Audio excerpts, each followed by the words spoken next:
എന്തിനാ നോക്കി നിക്കുന്നേ? കേറി വന്നേ. വരാടി ഗള്ളി. എന്തിനാ ഇങ്ങനെ കണ്ണു മിഴിച്ച് നോക്കി നിക്കുന്നേ? വയറ് നോക്കിയേ. ഇത് നല്ല വയറുള്ളത്. പക്ഷെ ഈ വയറ് ഇതാരും നോക്കാതെ പോയതാണ്.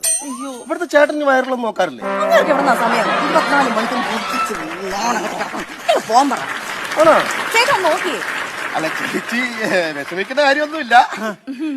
ഞാനിത് ശരിയാക്കി തരാം. എന്റെ ഒരു സാധനം ഉണ്ട്. ആണോ? ആ നേരെ നോക്കിയേ. നിന്റെ കയ്യിൽ മാത്രമല്ലടാ, എന്റെ കയ്യിലും ഉണ്ടടാ സാധനം. ഒരു കാര്യം ചെയ്യാം, അടുത്ത ഞായറാഴ്ച ഞാനും ഓവർസീറോ കൂടി വന്നിട്ട് ഈ സംഭവം നോക്കാം. പുള്ളി ഇതിനകത്ത് ഭയങ്കര മിടുക്കനാണേ. രണ്ടുപേരാകുമ്പോ സ്മൂത്ത് ആയിട്ട് കാര്യം നടക്കും. അതാകുവേ ഞായറാഴ്ച ചേട്ടനും ഇവിടെ കാണും. കൈസായത്തിന്റെ ആളായല്ലോ. ഓഹോ, പാശ്ചാത്യ സംസ്കാരം എന്റെ വീട്ടിനുള്ളിൽ അനുവദിക്കില്ല ഞാൻ.